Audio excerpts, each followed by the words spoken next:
l'idée, c'était de montrer une ruche de travail autour de ce terme, ce concept qui est le bilinguisme. Chacun met sa propre recherche au point par rapport au sujet donc, du bilinguisme et aujourd'hui aussi le concept d'intelligence révisité depuis 120 ans. Les intervenants viennent de différents pays. Tout le monde travaille dans le domaine de la psychanalyse et dans le domaine social.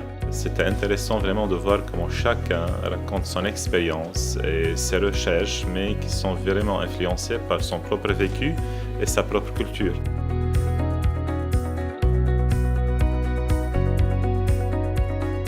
Alors, ce qui m'a particulièrement intéressé, c'est d'avoir des interventions de personnes d'origine étrangère, c'est-à-dire qui peuvent nous apporter une compréhension de la situation plurilingue qui met en évidence justement les choses que l'on ne questionne pas chez nous parce qu'elles nous sont complètement familières.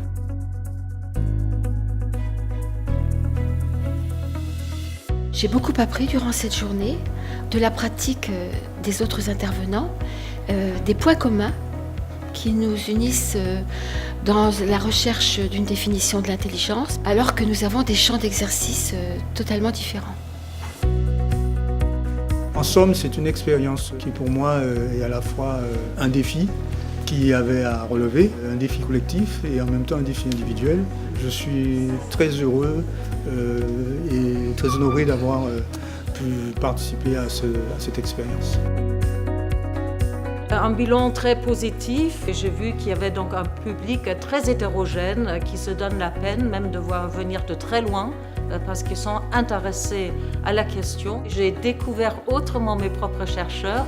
Je les connais dans la recherche, mais je ne les connais pas face au public et donc je suis très contente de leur travail, donc un travail qui va être publié après sous forme d'acte de colloque. La recherche, c'est quelque chose que chacun fait bien sûr pour soi, mais dont on partage avec les autres. Et comme on l'avait cité aujourd'hui, donc Binet, qui a dit l'intelligence se fait à l'intérieur d'un travail de la culture. Et l'enseignement et la recherche fait aussi partie de ce travail de la culture et ne doit pas rester l'enfant pauvre de la culture.